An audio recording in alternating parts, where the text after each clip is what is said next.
दोस्तों नमस्कार, मैं मनोज दुबे आज आप लोगों के लिए एक छोटी सी कहानी लेकर के आया हूं। आशा है आप लोग को मेरी ये कहानी जरूर पसंद आएगी। कृपया इसे पूरा देखिएगा। दोस्तों, आप लोगों में से 90% लोगों ने हमारे चैनल को सब्सक्राइब नहीं किया है। आप लोग वीडियो तो देखते हैं लेकिन हमारे चैनल को सब्सक्राइब नहीं करते हैं। आप लोगों से रिक्वेस्ट है कि हमारे चैनल को प्लीज़ सब्सक्राइब कर दीजिए। इससे हमें प्रोत्साहन मिलती है कि आप लोगों के पास हम अच्छी से अच्छी वीडियोस लेकर के आए। तो प्लीज़ नीचे सब्सक्राइब का बटन दबाकर हमारे चैनल को सब्सक्राइब कर दीजिए और बेल आइकन को दबा दीजिए, जिससे हमारे आने वाले वीडियोस का नोटिफिकेशन आपको मिल सके। तो चलिए बिना किसी देरी के साथ आज की कहानी की करते हैं शुरुआत। आज हम आप लोगों के लिए कृष्ण और सुदामा की दोस्ती की कहानी लेकर के आए हैं। वह एक छोटी सी झोपड़ी थी। एक छोटा सा दिया झोपड़ी के एक कोने में रखा अपने प्रकाश को दूर दूर तक फैलाने की कोशिश कर रहा था, लेकिन एक कोने तक ही उसकी रोशनी सीमित होकर रह गई थी। इस कारण झोपड़ी का अधिकतर भाग अंधकार में डूबा था। फिर भी उसकी यह कोशिश जारी थी कि वह झोपड़ी को अंधकार रहित कर दे। झोपड़ी के कोने में टाट पर दो आकृतियां बैठी कुछ फुसफुस कर रही थी। वे दोनों आकृतियां एक पति पत्नी थे। पत्नी ने कहा, स्वामी, घर का अन्न जल पूर्ण रूप से समाप्त है, केवल यही भुने चने हैं। पति का स्वर उभरा, हे भगवान, ये कैसी महिमा है तेरी, क्या अच्छाई का यही परिणाम होता है? पत्नी सोच में पड़ गई। पति भी सोचनीय अवस्था में पड़ गया। काफी देर तक दोनों सोचते रहे। अंत में पत्नी ने कहा, स्वामी, घर में भी खाने को कुछ नहीं है। निर्धनता ने हमें चारों ओर से घेर लिया है। आपके मित्र कृष्ण अब तो मथुरा के राजा बन गए हैं। आप जाकर उन्हीं से कुछ सहायता मांगो। पत्नी की बात सुनकर पति ने पहले तो कुछ संकोच किया, पर फिर पत्नी के बार बार कहने पर वह द्वारका की ओर रवाना होने पर सहमत हो गया। सुदामा नामक उस गरीब आदमी के पास धन के नाम पर फूटी कोड़ी भी न थी और ना ही पैरों में जूतियां। मात्र एक धोती थी जो आधी शरीर पर और आधी गले में लिपटी थी। धूल और कांटों से भरे मार्ग को पार कर सुदामा द्वारका जा पहुंचे। जब वह कृष्ण के राजभवन के द्वार पर पहुंचे तो द्वारपाल ने उन्हें रोक लिया। सुदामा ने कहा, मुझे कृष्ण से मिलना है। द्वारपाल क्रुद्ध होकर बोला, दुष्ट महाराज, कृष्ण कहो। सुदामा ने कहा, कृष्ण मेरा मित्र है।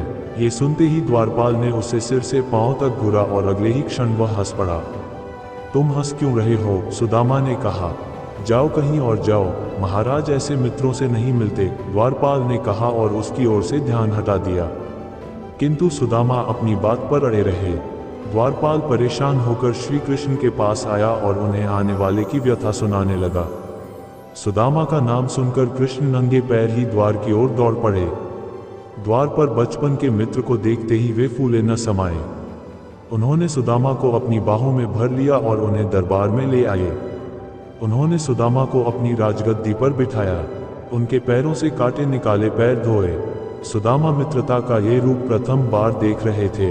खुशी के कारण उनके आंसू रुकने का नाम नहीं ले रहे थे। और फिर कृष्ण ने उनके कपड़े बदलवाए। इसी बीच उनकी धोती में बंधे भुने चनों की पोटली निकलकर गिर पड़ी। कृष्ण चनों की पोटली खोलकर चने खाने लगे।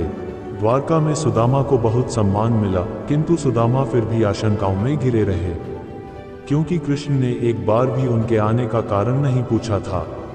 कई दिन तक वे वहां रहे और फिर चलते समय भी ना तो सुदामा उन्हें अपनी व्यथा सुना सके और ना ही कृष्ण ने कुछ पूछा।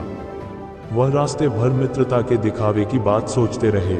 सोचते सोचते हुए वे अपनी नगरी में प्रवेश कर गए। अंत तक भी उनका क्रोध शांत न हुआ, किंतु उस समय उन्हें हैरानी का तेज झटका लगा जब उन्हें अपनी झोपड़ी भी अपने स्थान पर न मिली। झोपड़ी के स्थान पर एक भव्य इमारत बनी हुई थी। ये देखकर वे परेशान हो उठे। उनकी समझ में नहीं आया कि यह सब कैसे हो गया। उनकी पत्नी कहाँ चली गई? सोचते सोचते वे उस इमारत के सामने जा खड़े हुए।